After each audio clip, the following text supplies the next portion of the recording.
और basic democracy कहलाता है। बिल्कुल है। यहीं से जो है काउंसिलर, चेयरमैन, फिर एमएनए, एमपी आगे निकलते हैं। ठीक है। अच्छा, ये आप हमारा अनफॉर्चुनेटली कह दिए कि जब भी डिक्टेटर का दौर आता है तो लोकल गवर्नमेंट को ज़्यादा एम्पावर्ड किया जाता है, क्योंकि आपकी पार्टी ये सोचती थी हमें पूरे मुल्क की बात करनी है, मुत्तहदा की बात करनी है। तो हम ये चाहते हैं कि एटलीस्ट आप इसको 28वीं तरमीम में शामिल करके असेंबली में टेबल तो करें।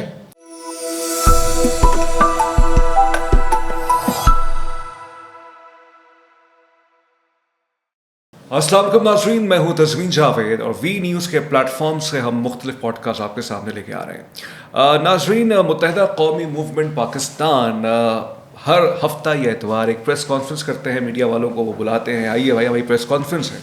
हम उनकी प्रेस कॉन्फ्रेंस में जाते हैं जहाँ पे फारूक सत्तार साहब और कभी खालिद मकबूल सिद्दीकी साहब और कभी मुस्तफ़ा कमाल साहब।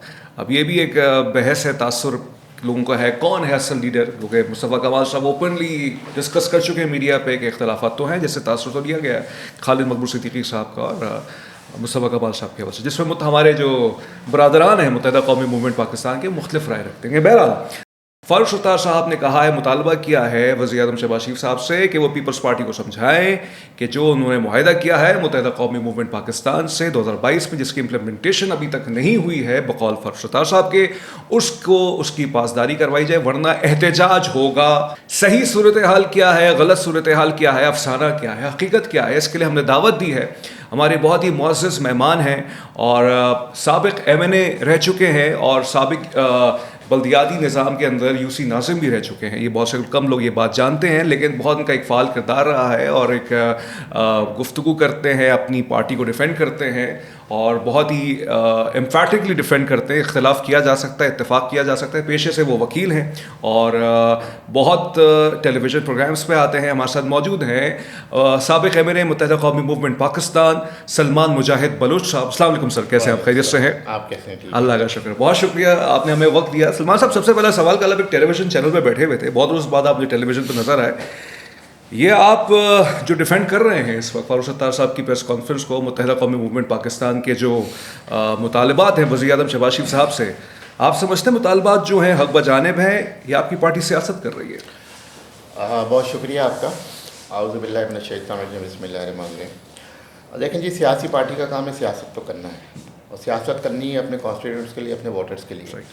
फारूक भाई ने जो परसों प्रेस कॉन्फ्रेंस की, तो फारूक भाई ने दोनों जमातों को ये याद दिलाया है, वफाकी हुक्मरान जमात को और सूबे की हुक्मरान जमात को, कि जब 2022 में इमरान खान की हुकूमत को आपने बाकायदा उसके तहत हटाना था, तहरीक अदम एतमाद के थे, तो आपके वोट पूरे नहीं हो रहे थे, तो आप हमारे पास बार बार आ रहे थे। ठीक है, दोनों पार्टियां मिलके कि आप हमारे साथ ही, क्योंकि उस वक्त एमक्यूएम के 7 एमएनए थे और सातों एमएनए का सपोर्ट जो है वो खालिद मकबूल भाई ने इमरान खान को दिया हुआ था। लेकिन चलें, to cut to short, at the end of the day सब ने ये फैसला किया कि जी एमक्यूएम हमारे साथ आ जाए और जो एमक्यूएम के जायज़ मुतालबात हैं वो हम पूरे करें।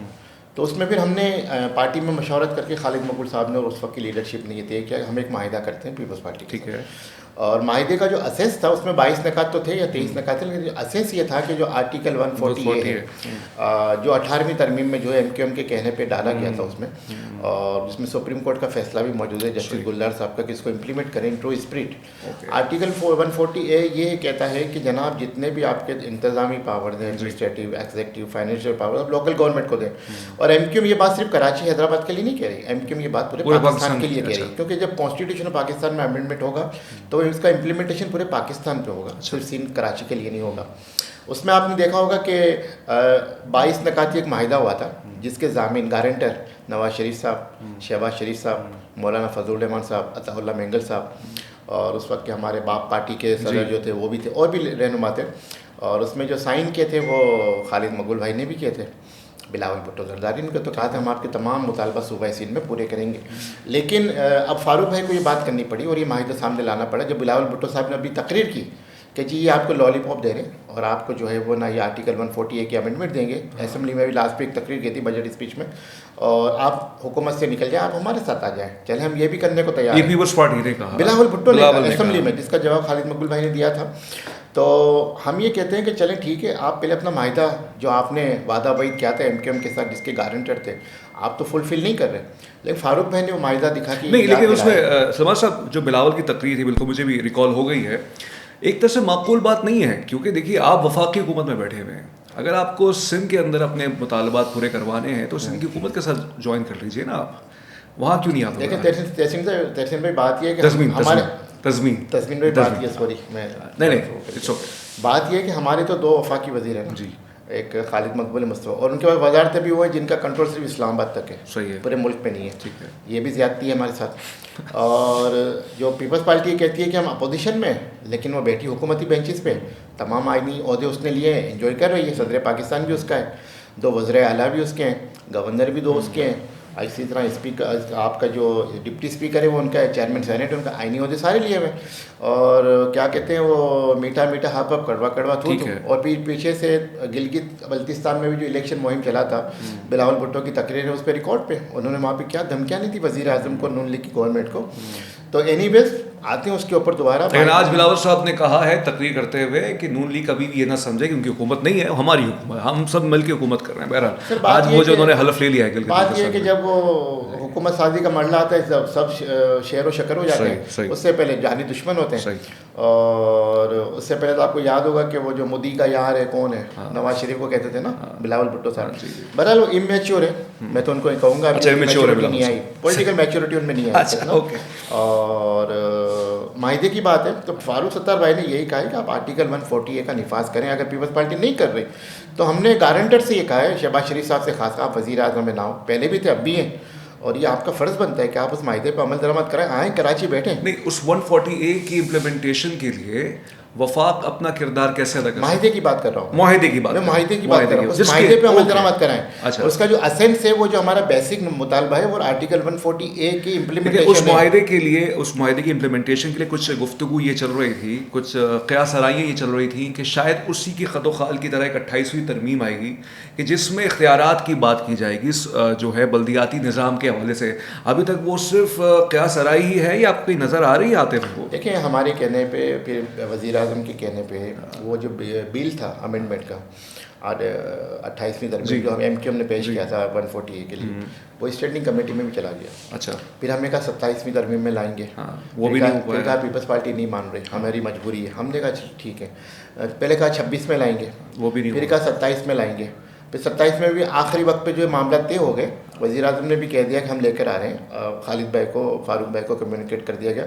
लेकिन आखिर में वही पीपल्स पार्टी की ब्लैकमेलिंग, अगर आप ये लाएंगे तो हम आपको सपोर्ट नहीं करेंगे, क्योंकि उसमें कुछ तरामीम ऐसी भी थी जो आर्मी एक्ट के हवाले से भी थी, इस्टेब्लिशमेंट को भी सूट करती थी। फिर हमें ये गारंटी दी गई, श्योरिटी दी गई कि हम आप 28वीं तरमीम लाजमी लाएंगे। अब बड़ा शोर है पिछले चंद माह से कि 28वीं तरमीम आ रही है, पहले बजट से पहले, बजट के बाद। हम ये चाहते हैं कि एटलीस्ट आप इसको 28वीं तरमीम में शामिल करके असेंबली में टेबल तो करें, इस पर डिबेट तो कराएं कि बाकी जमातें क्या जाती हैं। ठीक है, ये क्या बात हुई कि पीपल्स पार्टी कह रहे हैं आप उसको टेबल ही नहीं कर रहे। और हमारा तो मुतालबा ये है कि पंजाब की असेंबली ने उसके हक में करारदाद पास की है। राना सनाउल्लाह, ख्वाजा आसिफ जैसे ख्वाजा, किसके हक में करारदाद पास की? आर्टिकल 140A के थे हक में, पास करके वफाक को भिजवा दी है। KPK वाले कह रहे हैं कि आप जी कर दीजिए, उन्होंने करारदाद पास कर दी है। बलोचिस्तान वाले कह रहे हैं, पीपल्स पार्टी सिंध वाले नहीं मान रहे, क्यों नहीं मान रहे? समा सब ये चेक करना पड़ेगा कि 140A, जी मैं ऑन रिकॉर्ड कर रहा हूं। ओके, अच्छा। पीपल्स पार्टी इसलिए नहीं मानने के जनाब, पिछले 18 सालों में इनको 22,000 से 25,000 अरब NFC की मद में मिला है। अच्छा, ठीक है। और मैं कोट करूंगा यूनुस ढागा साहब को, जो फाइनेंस सेक्रेटरी हैं और निगरान गवर्नमेंट में भी रहे, उन्होंने कहा था शाजिब के शो में और कामरान खान के शो में कि 3.5 से 4,000 अरब कराची का बनता था, उसमें कहाँ गया? कराची में तो नहीं लगा, दुबई गया ना, और कहाँ गया? दुबई गया, अच्छा। और कहाँ गया? अच्छा। और जब आपको अगर 22 से 25,000 अरब NFC की मद में मिलता है, फिर भी आप कहते हैं हमारे पास पैसा नहीं है, तो पैसा कहाँ है? सब करप्शन की नज़रवाना। आज जब कराची का हाल देख लीजिए, तो हम ये कहते हैं कि हमने जो आर्टिकल 140A की अमेंडमेंट का जो मुतालबा कर रहे हैं पूरे पाकिस्तान के लिए करें, सिर्फ कराची हैदराबाद के लिए नहीं कर रहे। और उसमें देखिए, जब तक आप लोकल गवर्नमेंट, आपका 3rd tier ऑफ गवर्नमेंट नहीं, उसमें लोगों को समझाइए थोड़ा सा कि 140A में जो वसाइल की तकसीम होगी, जो NFC की मद में वफाक से सूबों को मिलता है, और 140A में इसके अंदर ये है कि आप लोकल बॉडीज़ को एम्पावर करें, वो पैसे की जो रेल होगी वो सूबाई हुकूमत के ज़रिए से आएगी, डायरेक्ट वफाक के ज़रिए। मैं उसी में आ रहा था। तो देखिए, लोकल गवर्नमेंट जो है हमारा 3rd tier ऑफ गवर्नमेंट है कॉन्स्टिट्यूशन पाकिस्तान में, और बेसिक डेमोक्रेसी कहलाता है। बिल्कुल, यहीं से जो है काउंसिलर, चेयरमैन, फिर MNA MP आगे निकलते हैं। ठीक है। अच्छा, ये आप हमारा अनफॉर्चुनेटली कह दी कि जब भी डिक्टेटर का दौर आता है तो लोकल गवर्नमेंट को ज़्यादा एम्पावर्ड किया जाता है। अयूब खान का दौर देख लीजिए, ज़ियाउल हक का दौर देख लीजिए, मुशर्रफ साहब का दौर देख लीजिए। उसमें राय ये है ना, क्योंकि पॉलिटिकल पार्टीज को उनको साइडलाइन करना होता है ना। लेकिन बात ये है कि उसमें आवाम को आवाम का इख्तियार तो दिया जाता है ना। बेसिकली उस लोकल गवर्नमेंट का कॉन्सेप्ट ये है कि आवाम के बुनियादी मसाइल उसकी दहलीज पे हल हो। अच्छा, अब आपने सवाल किया कि NSC के और उसके अंदर डायरेक्ट जो पैसे की जो ट्रांजेक्शन, मुशर्रफ साहब का जो दौर था 2002 में, उसका जो 2001 का जो लोकल गवर्नमेंट एक्ट था पूरे पाकिस्तान पे नाफिज हुआ था, उसमें डिस्ट्रिक्ट गवर्नमेंट बने थे, सिटी गवर्नमेंट बने थे। लेकिन मैं कराची की मिसाल दूँ तो उसमें जो पैसा जो डायरेक्ट आता था सिटी गवर्नमेंट को, डिस्ट्रिक्ट गवर्नमेंट को डायरेक्ट आता था, उसके अकाउंट में आता था। अच्छा। और वो सिंध हुकूमत के पास नहीं जाता था। उसके बाद क्या हुआ कि उसमें आपने फिर देखा कि जब सिटी नाजिम को आपने एम्पावर्ड किया, चेयरमैन को एम्पावर्ड किया, UC नाजिम को एम्पावर्ड किया, तो कराची जो एक इमर्जिंग सिटी में आया, 10 इमर्जिंग सिटी में आया। उस वक्त के जो नाजिम थे या चेयरमैन थे, उनको सेकंड बेस्ट मेयर का अवार्ड भी मिला। और कराची ने एक बहुत खूबसूरती देखी जो उसका हक था। चले हम कहते हैं 1 करोड़ रुपया मिला, 50 लाख लगा, 50 लाख नहीं लगा तो सही ना, नज़र तो आया। उसके बाद क्या हुआ? उसके बाद ये हुआ कि फिर नई फिल्म आ जाती है, एपिसोड आ गया, पीपल्स पार्टी की हुकूमत आ गई, मोहतरमा बेनज़ीर के शहादत के उसके सिले में, और इनके वज़ीर बल्दियात आ जाते हैं मरहूम दुरानी साहब। उन्होंने आके कट लगाना शुरू कर दिया। उन्होंने फिर वो अपने पास इख्तियार मरूम हो चुके हैं, बहरहाल उसकी तरफ नहीं जाते। चले पीपल्स पार्टी की तरफ आ जाते हैं। उन्होंने कट लगाना शुरू कर दिया, पीपल्स पार्टी की तरफ आ गए। 2011 में इन्होंने फिर वही सिस्टम, किसका सिस्टम? आमिर का सिस्टम, डिक्टेटर का सिस्टम, ज़ियाउल हक का सिस्टम 2011 में।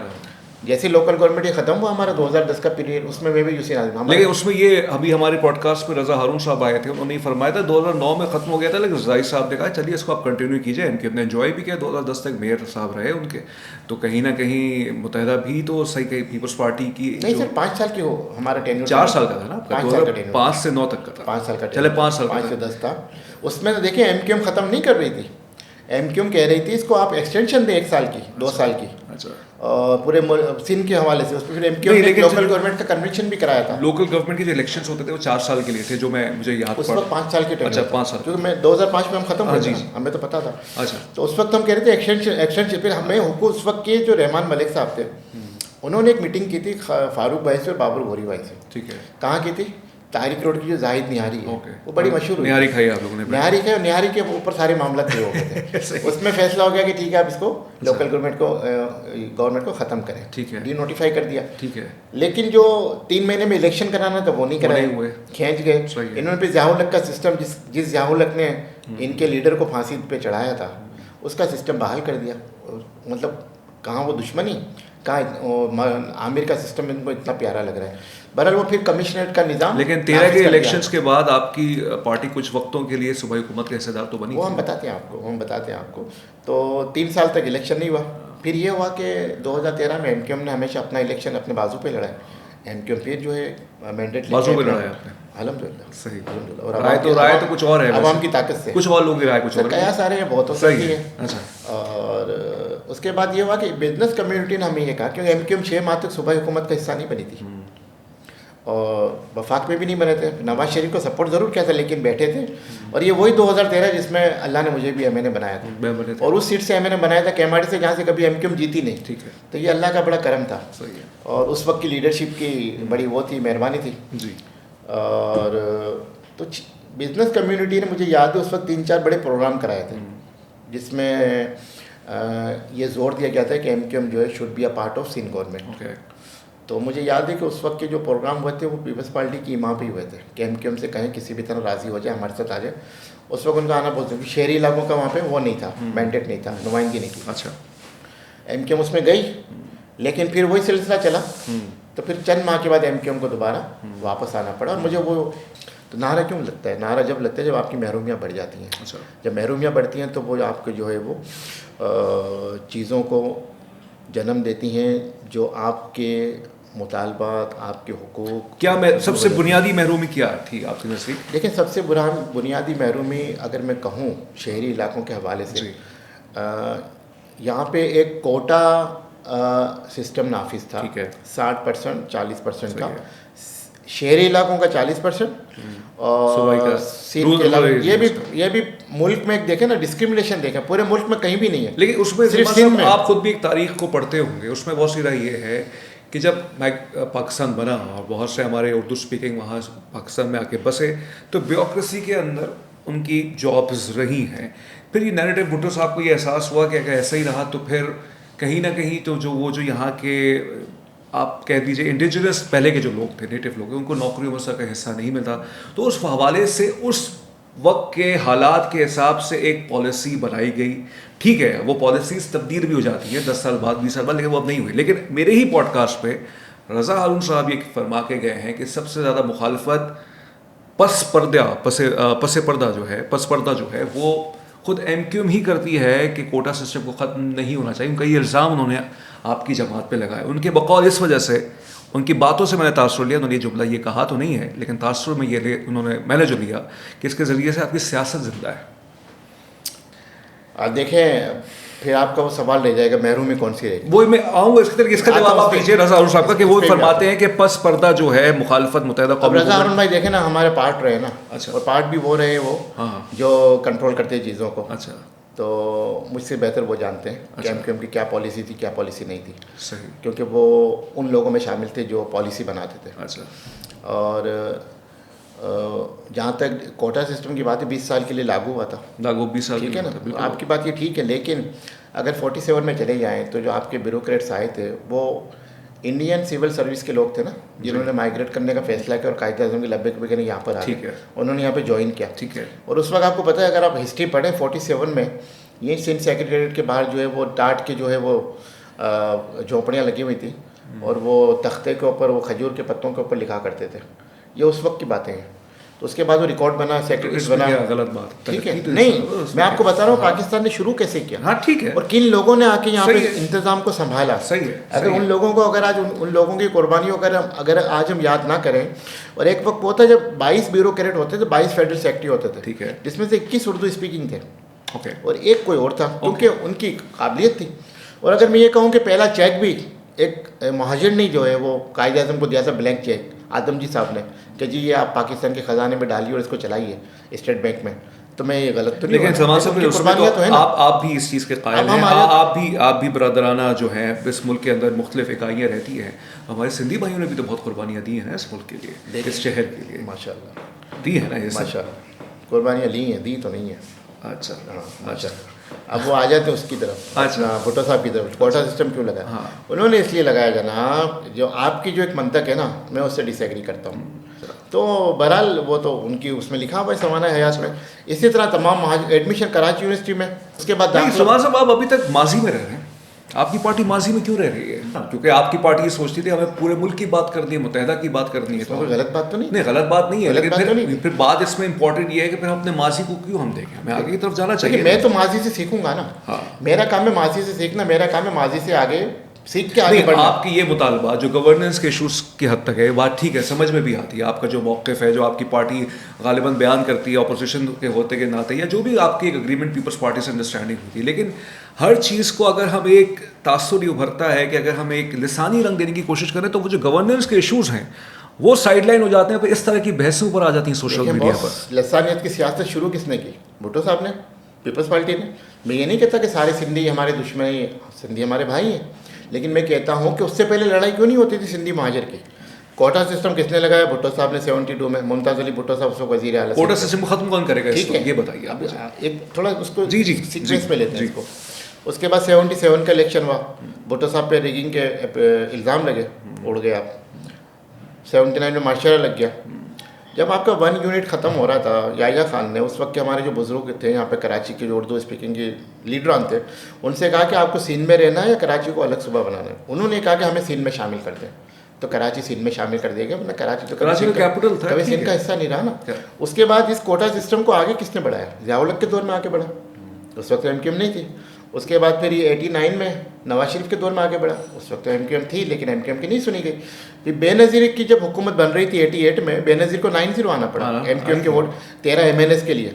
उस वक्त भी हमने गुड फेथ का मुजाहरा किया, गुड जस्टिस का मुजाहरा किया। उस वक्त की लीडरशिप ने कहा ठीक है हम आपके साथ हैं, लेकिन 1.5 साल के बाद एमक्यूएम को निकलना पड़ा बाहर, क्योंकि एमक्यूएम के जो मुतालबात थे उस वक्त 40 या 50 किसी एक पे भी अमल नहीं हो रहा था। पीपल्स पार्टी की कहानी रही है हमेशा से, वो जब हुकूमत इक़्तिदार चाहिए होता है वो एमक्यूएम के दर पे आते हैं, एमक्यूएम के मुतालबात मानते हैं, लेकिन जब हुकूमत में आ जाते हैं उसके दौरान उस पर एक पे भी अमल नहीं करते। तो रिएक्शनरी फोर्स के तौर पे एमक्यूएम को बाहर आना पड़ता है, अपनी कौम के लिए, अपने लोगों के लिए, अपनी आवाम के लिए, अपने वोट के लिए। देखें, हर सियासी पार्टी, अगर आपने कहा ना आप हर वजारतों में रहें, बिल्कुल हम रहें और आइंदा भी रहेंगे, क्योंकि आप वजारतों में रहे बगैर, इक़्तिदार में रहे बगैर आवाम का कोई भला नहीं कर सकते, ना आवाम को कोई काम कर सकते। सर कैसा भला है कि हर 5 साल बाद आप उनकी महरूमियाँ बता रहे होते हैं लोगों को, फ़ायदा नहीं हो पा रहा ना फिर आप देखें। अगर आप, हम तो कह रहे हैं ना, हमारा मुतालबा क्या है, अगर वफाक चाहे कराची को अपने अंडर में ले लें, जो 18 साल में जो कराची का हाल कर दिया पीपल्स पार्टी ने, अगर वफाक चाहे इसको 1 यूनिट बना दे, वफाक चाहे अलग सूबा बना दे, या हम कहते हैं कि अगर आप आर्टिकल 140A पे intro spirit according to the judgment order of the supreme court, अगर आप उसको अमल दरामद कर दें, जिसका वादा भी किया है वज़ीर आला सिंध ने जाके वहाँ पे राइटिंग में दिया था सुप्रीम कोर्ट में, हम करेंगे, लेकिन बाद में नहीं हुआ। इस माहिदे में जो हमें कहा कि हम करेंगे, लेकिन बाद में नहीं हुआ। और इसके साथ साथ हम ये कहते हैं कि कराची को आप देखें, माशी हब, ये कैपिटल है आपका, इकनॉमिक कैपिटल है। कराची 60% 70% वफाक को देता है, सूबे को 90-95% देता है अगर, और सेल टैक्स आपका 45% है। और पोर्ट से अगर आप कमाई ले लें तो पोर्ट से भी आपकी जो है 40-50% कमाई जो आपके ख़जाने में जाती है। तो कराची को नेगलेक्ट क्यों जाता है? और ये मैं कहता हूँ, खालिद मकबूल भाई हमारे जो चेयरमैन है, कन्वेनर, वो कहते हैं कि कराची के हवाले से और MQM के हवाले से कंसेंसस है तमाम जमातों का कि यहाँ पर कुछ करना ही नहीं है। अगर हम आवाज़ उठाते हैं नहीं तो हमें लसानियत करेंगे। लेकिन उसमें आपने ये बात अगर पीपल्स पार्टी पे पूरा ब्लेम कर दिया ना अपने 18 साल का, उसमें तो फिर एक मुख्तलिफ राय है कि आप भी हुकूमत वाली बात का, तो आपने तो नैरेटिव दे दिया कि भाई पावर के जरिए चेंज आता है। पीपल्स पार्टी पे ऐसे तो नहीं कर रहे। अच्छा, लेकिन मैं सवाल आपसे आप भी वाक़ है ना, आप भी यूसी नाज़िम रह चुके हैं सलमान साहब, इस शहर के अंदर 32 जुरिस्डिक्शंस हैं, KMC के हाथ में बहुत सी चीज़ें नहीं हैं, तो फिर सब टोटलिटी में बात करें ना कि ये भी जिम्मेदार हैं, ये भी जिम्मेदार हैं, तो उस पर पीपल्स पार्टी को ब्लेम करना टोटलिटी में ठीक है, उन्होंने ब्यूरोक्रेसी को सपोर्ट किया, उनके ज़रिए से शहर चलाने की कोशिश की, इल्ज़ाम उन पर लगता है। लेकिन कराची के अंदर KMC ये खुद ये कहते हैं, KMC की वेबसाइट पर जाकर आप जाकर मालूम कर लें कौन से इलाके उनके पास आ रहे हैं, कौन से डिस्ट्रिक्ट से पास आ रहे हैं। और KMC ठीक है, इस वक्त पीपल्स पार्टी का मेयर उनका बैठा हुआ है, लेकिन यहाँ पर और अथॉरिटीज़ भी तो हैं, तो सब पे ब्लेम डाले ना। आपने पिक एंड चूज़ किया हुआ है, आप पीपल्स पार्टी को टारगेट कर रहे हैं। देखें, चलिए ये बात आपकी मान लें। अच्छा आपने याद दिलाया कि एक अथॉरिटी वाला, 2011 की बात है, 10 और 11 की बात है, उस वक्त गवर्नर सिंध थे इशरत अली बात MQM के, सिटी नाजिम थे मुस्तफ़ा कमाल, उस वक्त MQM के कहने पे आपने अच्छा याद दिलाया कि 2011-10 की बात बताऊं तो उस वक्त गवर्नर सिंध थे इशरत अली बात साहब, और MQM की कोशिशों से, उनकी कोशिशों से एक वन अथॉरिटी, कराची की वन अथॉरिटी पे काम हो गया था मुकम्मल, एक ऑर्डिनेंस तैयार हो गया था जिसमें तमाम चीज़ें नाजिम या मेयर के अंडर में कर दी गई थी, और तमाम आपकी जो ये अथॉरिटीज़ थी या जो आपकी कंटोनमेंट्स के इलाके DHA सबको ख़त्म करने का एक ऑर्डिनेंस तैयार हो गया था with the consultation of the federal government. लेकिन जब वो प्रोमोगेशन के लिए उसकी बारी आई तो उसके ऊपर कोई ना कोई ऑब्जेक्शन आ गया और उसको नहीं होने दिया गया। और हम तो ऑब्जेक्शन कहाँ से था? ऑब्जेक्शन मुख्तलिफ क्वार्टर्स की तरफ से। और जैसे समझ गया, जो मुख्तलिफ एजेंसीज यहाँ पे काम करती हैं कराची में, जैसे अभी हम DHA में बैठ के प्रोग्राम कर रहे हैं, DHA का और कैंटोनमेंट का अपना निज़ाम है। यहाँ आप देख लीजिए CBC का जो निज़ाम है, सफाई सुथरा का निज़ाम है, पानी का निज़ाम है, मच बेटर देन। चलें KMC के पास हम कहते हैं ना, KMC के मेयर ये कहते हैं, जो क्या कहते हैं, मुसल्लत शुदा मेयर जो है, वो इसलिए है कि 10 वोट उनके पास नहीं थे, फिर भी 10 वोटों का इजाफा करके उनको मेयर बनवाया। ये मैं नहीं कहता, जमात इस्लामी कहती है, रिकॉर्ड कहता है। तो 30% एरिया है ना उनके पास KMC का, 33% है ना, उसमें तो करके दिखा दें। बाकी 70% चलें दीगर एजेंसी के पास है कराची का, उसमें तो करके दिखा दें, उसमें भी कुछ डिलीवर नहीं कर पा रहे ना। अच्छा, इनको 6 साल हो गए, इससे पहले 2.5 साल जो एडमिनिस्ट्रेटर थे। एडमिनिस्ट्रेटर मीन्स आपको किसी काउंसिल की भी ज़रूरत नहीं है, सारी अथॉरिटी आपके पास है, बजट आपके पास है, साइन आपने करना है, टेंडर आपने करना है, सब करना है, और आप इसको एग्जीक्यूशन में ले जाएं, नहीं कर सके।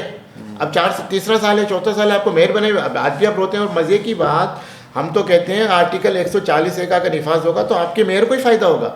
अभी आप थ्रू आउट सिंध में देख लीजिए, मेयर किसके बैठे हुए हैं, डिस्ट्रिक्ट चेयरमैन किसके बैठे हुए हैं, मोस्टली यूसी नाजिम किसके बैठे हुए हैं, पीपल्स पार्टी के बैठे हुए हैं। आप तो उनको पैसे देने को तैयार नहीं है। हम ये कहते हैं कि कराची में इंफ्रास्ट्रक्चर आपने बाय डिज़ाइन, बाय प्लानिंग तबाह किया गया। अभी ये जो बना तो दिया, मलिर एक्सप्रेस वे शाहराह भुट्टो बना दिए तो, शाहराह भुट्टो भी आपने पब्लिक प्राइवेट पार्टनरशिप से बनाई ना सर, सरकारी पैसा कहाँ गया? वो भी आप जो क्लेम कर रहे हैं कि आपने जो है यहाँ से कयूमाबाद से उठा के साइड में से एक निकाल के आप ले गए, इसको जो मली नदी से निकालते हुए आप ले गए उसको आगे तक, काठौर तक, और वो भी आपने किसी मकसद से बनाई ना। जो अतराफ़ की जो ज़मीन है, लैंड है, वो कमर्शियल कर दी ना आपने, उनकी तो जो प्रॉपर्टी, उनकी अहमियत बढ़ गई। शाहराह भुट्टो ऐसे तो नहीं बनी। अब अतराफ़ की लैंड की जो इसके जैसे आपके नज़र से आम आदमी को फ़ायदा नहीं होगा इसके ज़रिए से। सर, मैं DHA में रहता हूँ, अगर मिसाल के तौर पे आप रहते हैं, अगर आपको एयरपोर्ट जाना है तो आप ये यूज़ कर लोगे। बाकी आम आदमी को अगर बेचारे को किसी को जो समझिए अगर मलिर से आना है, सऊदाबाद से आना है या एयरपोर्ट की तरफ से आना है, शारा फैसल लेगा ना वो पागल तो नहीं है। अगर तो सदर में उसकी जॉब है या आया चंद्री के रोड पे उसकी जॉब है या हाई कोर्ट में उसकी जॉब है या मेट्रोविल में उसकी जॉब है, तो शारा भुट्टो पे आके पहले कयूमाबाद पे उतरेगा। अच्छा। यहाँ से भी गाड़ी लेके वो यहाँ से होता हुआ जाएगा, फिर कोरंगी क्रॉसिंग से कोरंगी से होता हुआ शारा फैसल। नहीं सर, ये बनी है एलीट क्लास के लिए, समझ रहे हैं बात को। और मैं समझता हूँ कि एक सड़क बना के आप ये कह रहे पूरे कराची का अपने हाल है, मतलब आपने तो ये कह दिया कि आपने जो है वो क्या कहते हैं चांद तारे लगा दिए। अगर आप अभी मेरे साथ चलें अपने कैमरामैन के साथ, मैं आपको अपने इलाके बल्दिया टाउन लेके जाऊँ, मैं आपको कराची के दीगर इलाकों में लेके जाऊँ, कहीं पे तो आप बताएं जहांगीर रोड आप देख लेना और आप चले गुलशन की रोड नहीं, ये तो बात मैं इससे मुत्तफिक हूँ। ये बात मैं as a citizen of Karachi ये बात कहना चाहूँगा कि इस वक्त अगर आप कराची में निकलें और सड़कों का हाल जो आप देखते हैं, ट्रैफिक के इश्यूज़ आप देखते हैं, मसाइल हैं, पानी का मसला है, पानी बहुत से इलाकों में नहीं आता है। वाटर सेवरेज बोर्ड जो है हालिया दिनों में ये कोशिश कर रहा है कि टैंकर जो हैं वो ज़्यादा पैसे लें, उनके लिए कमेटियाँ बना दी जाती हैं। तो इस हवाले से तो मैं मुत्तफिक हूँ, not because he sitting before me, ये मुत्तहिदा को रिप्रेजेंट करते हैं as a citizen of Karachi कि हाँ कराची में मसला है, लेकिन सर इसमें शेयर्ड रिस्पॉन्सिबिलिटीज़ है ना सबकी। पीपल्स पार्टी को आप सिंगल आउट कर रहे हैं आप सर ना, इसलिए सिंगल आउट कर रहे हैं कि देखें 18वीं तरमीम के बाद। अच्छा चलिए, अब आखिर नुक्ता नजर पे 18वीं तरमीम भी डिस्कस हो गई ना, ये तो सारे मामला एक लाइन में जवाब तो ले लें। जी जी जी 18वीं तरमीम के बाद जितने इख्तियारात हैं सब वज़ीर आला के पास आगे सुबह में आगे, तो रिस्पॉन्सिबल भी सोल रिस्पॉन्सिबल भी वही होगा जिसकी गवर्नमेंट होगी सुबह में। ओके, इसलिए सिंगल आउट इसलिए कर फर्ज रहे हैं। करिए आपके मुतालबात पूरे नहीं होते, आखिरी सवाल, वफाक आपके मुतालबात पूरे नहीं करता और पीपल्स पार्टी से उनकी अंडरस्टैंडिंग है, और बिलावल साहब की भी अच्छी जुबान नजर आई जब वो नवाज शरीफ साहब के लिए, नून लीग के लिए, शहबाज शरीफ साहब के लिए कह रहे हैं आपके मुतालबात पूरे नहीं होते, आपके लिए कोटा सिस्टम खत्म नहीं किया जाता, जिस पर रज़ा अरूर साहब फरमाते हैं जो कि असिस्टेंट बन चुके हैं चीफ मिनिस्टर के, कि इसकी पस पर्दा मुखालफत आप लोग भी करते हैं। पता नहीं उनका इल्ज़ाम कितना सही है गलत है, मुझे नहीं मालूम इस चीज़ पे। कोटा सिस्टम ख़त्म नहीं होता, 140A पे इख्तियारात जो हैं बल्दियाती निज़ाम को नहीं मुंतकिल किए जाते, आपके पास ऑप्शन क्या है? Sir we have lot of options. Number 1, हम एक एप्लीकेशन देंगे स्पीकर को आने वाले दिनों में कि हमारे 22 MN हमारे मुतालबात पूरे नहीं कर रही है वफा की हुकूमत, हमारा सपोर्ट जारी रहेगा, हम इनका हिस्सा नहीं रहेंगे, हमें अपोजिशन की बेंचेस पे नशिस्तें सही अलॉट कर दी जाए। नंबर 1। नंबर 2, आने वाले दिनों में आप देखेंगे कि हमारे वफा की वज़रा वफा की काबीना के इजलास का बाइकआउट करेंगे, इस्तीफा नहीं देंगे, बाइकआउट करेंगे। आहिस्ता आहिस्ता चलेंगे ना। ये अजीब बात है सर, ये सियासी टैक्टिक्स होती है ना। अच्छा, एकदम तो आप अपने सारे पत्ते शो नहीं करेंगे। सही है। नंबर 3, तो शर्जील इनाम मेमन तो कहते हैं कि छोड़ें आप। नंबर 3, शर्जील की मैं क्या बात करूं। शर्जील को एक मतलब ऐसा बंदा है कि जिसकी बात पे एतबार किया जाए। अभी इसने क्या बयान दिया, सिंध में कोई भी सड़क कच्ची नहीं है। अब कराची वालों को तो छोड़ो, अंदरूनी सिंध वालों ने तस्वीरें वीडियो उठा के डाल दी, ये लो हमारी सड़क। अब आप बताओ। तो मैं तीसरा ऑप्शन ये बता रहा था आपको कि 2 ऑप्शन मैंने आपको बता दिया। तीसरा ऑप्शन हमारा ये होगा कि फिर हम सड़कों पे आएंगे, ठीक है। और लेकिन कल फारूक सत्तार भाई ने एक टॉक शो में कहा है कि हमारी प्रेस कॉन्फ्रेंस से वफाकी हुकूमत के हलकों में हलचल मची है, और उन्होंने कहा है कि हम से गलती हुई है, हमें गवर्नर तब्दील नहीं करना चाहिए था बगैर MQM की मशावरत के, और इस बात पे गौर व फिक्र किया जा रहा है कि गवर्नरशिप दोबारा MQM को दे दी जाए। गौर किया जा रहा है, गौर व फिक्र किया जा रहा है हुकूमती हलकों में। नंबर 2, इस बात पे भी गौर व फिक्र किया जा रहा है कि जो MQM की अमेंडमेंट है उसको 28वीं तरमीम का हिस्सा बना दिया जाए। अच्छा। नंबर 3, बाकी अब 28वीं तरमीम के निकात देख लीजिए जो हमारे मुतालबात हैं, उसमें वफाकी हुकूमत में अंडर लेने का भी है एडमिनिस्ट्रेटिव यूनिट। अगर देखिए बनेंगे तो पूरे पाकिस्तान में बनेगा ना, सिर्फ सिंध में तो नहीं बनने ना। और ये अगर मैं कहूँ कि अगर हमारी एडमिनिस्ट्रेटिव यूनिट्स यानी सूबों की बात आप कर रहे हैं? मैं सूबों की बात नहीं। अच्छा, एडमिनिस्ट्रेटिव यूनिट की बात कर रहा हूँ। एडमिनिस्ट्रेटिव यूनिट ये होता है कि जिसमें आपने हर डिवीजन को एक एडमिनिस्ट्रेटिव यूनिट का दर्जा दे दिया और कुल्ली इख्तियार उसको दे दिया। अब उसमें देना क्या आपने, फंड ही तो देना है ना उसको। ठीक है, एडमिनिस्ट्रेटिव यूनिट बनेगा, आपने उसको फंड देना है। यही तो हम कह रहे हैं सूबे को, वजीर आला को, कि दे दो भाई जो इसका शेयर बनता है आर्टिकल 140A के तहत, जिसका अब कराची का शेयर अगर बनता है अगर NFC आ रहा है आपके पास समझे साल में 100 अरब आ रहा है। कराची का शेयर अगर अभी ये जो KMC ने 60 अरब का जो बजट पास किया कम है 60 अरब रुपए का। देखिए सर, उसका तरीका ये होता है कि जो आपको ग्रांट मिल रही होती है ना सीन गवर्नमेंट से, क्योंकि मैं भी यूसी नाज़िम रहा हूँ और हम भी यूसी का बजट बनाते थे, छोटा सा बनाते थे, ठीक है, लेकिन बनाते थे 20-25 लाख का। उसमें ये होता है कि एक तो जो ग्रांट आ रही होती है, हमें उस वक्त मिलते थे KMC से 2 लाख रुपए, ठीक है, यूसी को, ठीक है। उसके बाद जो फिर थोड़े बहुत अपने सोर्सेज होते हैं, जैसे डेथ सर्टिफिकेट हो गया, बर्थ सर्टिफिकेट, उसकी फीस वगैरह होती है, चालान वगैरह होता है, उसके ऊपर मिल मिला के साल का बजट बनता है जी। इसी तरह से KMC को अगर ग्रांट मिल रही है सिंध गवर्नमेंट से 30 अरब, उसके अपने रिसोर्सेज हैं, साइन बोर्ड्स वगैरह के, या उसका रेवेन्यू जनरेट होता है समझे 10 अरब, या इधर उधर से पैसे उनको चालान की मद में आते हैं, तो उन्होंने उस हिसाब से अपना बजट बना दिया 60 अरब। और उस बजट में क्या होता है कि डिपार्टमेंटल वाइज जो है आपका हेड ऑफ मनी रखा जाता है। जैसे आपका लैंड डिपार्टमेंट के लिए इतना रख दिया, मेयर के ऑफिस के लिए इतना रख दिया, आपका सैनिटेशन के लिए इतना रख दिया, आपका जो हेल्थ के लिए इतना रख दिया, ये डिपार्टमेंट वाइज रखा जाता है। आपका सैलरी के लिए इतना रख दिया, पेंशन के लिए इतना रख दिया, ये होता है बजट। एक साथ तो नहीं आता ना, फिर वो महीनों में समझ गया मैं, समझ गया, ये होता है बजट। ठीक है। अब तो जैसे हमारे सूबे में अरबों का बना है, खरबों का बना है ना, बात ये है कि इसमें करप्शन क्या है। करप्शन ये है कि अगर आपने एक हेड ऑफ मनी रख दिया, एजुकेशन का रख दिया आपने सिंध गवर्नमेंट ने, कि एजुकेशन डिपार्टमेंट सिंध गवर्नमेंट, उसमें आपने रख दिए तमाम 1 खरब समथिंग रख दिए।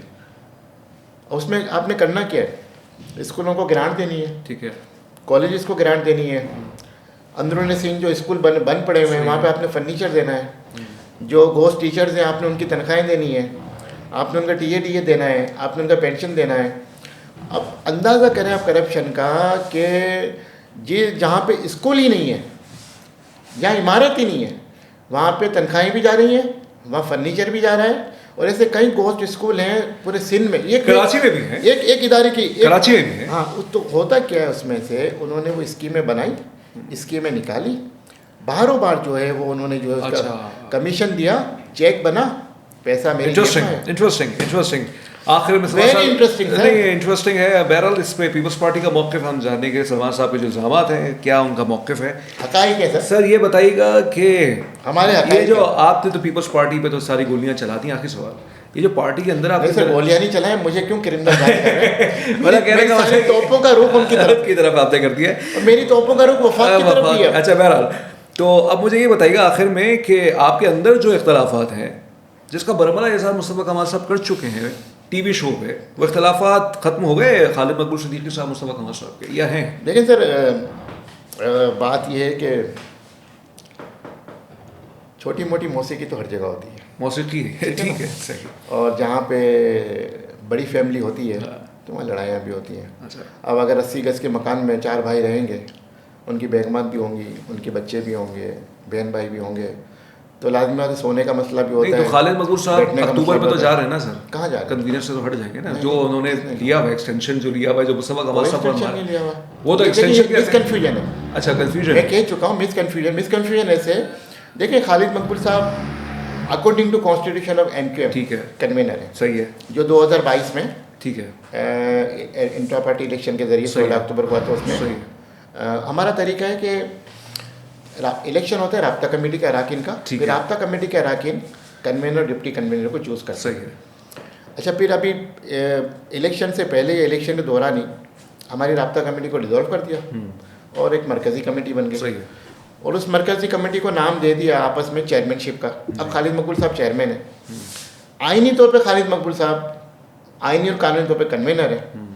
और अभी इंट्रा पार्टी इलेक्शन की जो एक्सटेंशन ली गई वो इंट्रा पार्टी इलेक्शन को हेल्ड कराने की ली गई है, चेयरमैनशिप की नहीं ली गई, और वजूहत होती हैं बहुत सी। अब ये फाइनल चांस दिया है उन्होंने इलेक्शन कमीशन ने कि अक्टूबर में कराना है मेरे ख्याल में। तो फिर मुस्तफ़ा कमाल साहब को ज़रूरत क्या पड़ी ये सारे इंटरनल मामला को TV पे लाने की? देखिए बात ये है कि मेरे ख्याल में तो वो भी एक समझदार इंसान है और एक लीडर है, और लेकिन जल्दबाजी जो है ना वो नुकसानदेह होती है हर काम में, हर काम की ज़्यादती नुकसानदेह होती है। नुकसान हो गया? कहते हैं नुकसान तो कुछ नहीं हुआ, लेकिन ये है कि कहते हैं ना कि सर वो हर हज़ारों ख्वाहिश ऐसी कि हर ख्वाहिश पे दम निकले। सही, तो वो दम निकल गया उनकी ख्वाहिश का। मेरे ख्याल से आपकी बात का मतलब तो ये हो गया। बहुत शुक्रिया आपका सलमान मुजाहिद बलूच साहब, आपने हमें वक्त दिया। नाज़रीन, इनका पॉइंट ऑफ व्यू है मुत्तहिदा कौमी मूवमेंट पाकिस्तान से, इनका ताल्लुक़ है, साबिक़ एमएनए ये रह चुके हैं और इख्तलाफ भी किया जा सकता है, इत्तेफाक भी किया जा सकता है, ये आपका काम है। मैंने जो सवाल रखते थे बैलेंस अप्रोच रखने के साथ उन कोशिश की उनके सामने रखी जाए। As a citizen of Karachi I do agree with him कि हाँ इश्यूज़ हैं और बहुत ज़्यादा इश्यूज़ हैं कराची में, और बहुत से हमारे लोग इस चीज़ को नहीं समझ पाते जो इस्लामाबाद और लाहौर में बैठे हुए हैं। लेकिन हाँ, क्या सिंगल आउट पीपल्स पार्टी को किया जाए या मुख्तलिफ और जो जुरिस्डिक्शंस हैं यहाँ के अंदर, खुद मुत्तहिदा कौमी मूवमेंट पाकिस्तान का क्या किरदार है, इस पर भी इत्तफाक भी किया जा सकता है, इख्तलाफ भी किया जा सकता है। यही हुस्न है गुफ्तगू का कि आप हमने इनको मौका दिया कि अपना मौक़िफ़ रखें। अलबत्ता कराची को आगे बढ़ना चाहिए, कराची को प्रॉस्पर होना चाहिए, उसके लिए सलूशंस दीजिए, फीडबैक दीजिए। ये जब पॉडकास्ट आएगा अपने कमेंट सेक्शन के अंदर, इसके अंदर अपनी सलूशंस दीजिए, सजेशंस दीजिए, ताकि हुक्काम बाला तक जो है चीज़ें जाएँ। और फिर कराची के हवाले से कहते तो सब हैं कि हमारा शहर है, लेकिन इस शहर के साथ ज़्यादती ये होती है कि हम ही इसको फिर जो है आप कहते खुड्डे लाइन लगाने की कोशिश करते हैं, जो ज़दाई साहब का एक बहुत ही मशहूर जुमला है, खुड्डे लाइन लगाने की कोशिश करते। तो ये हो रहा है, ये इस शहर के साथ हो रहा है, कमा के भी दे रहा है, लेकिन शायद इस शहर पर कोई लगाना नहीं चाहता। तस्मीन जावेद को सलमान मुजाहिद साहब के साथ इजाज़त दीजिए वी न्यूज़ के इस खूबसूरत पॉडकास्ट में। अपना ख्याल रखिएगा। अल्लाह हाफ़िज़। Thank you sir.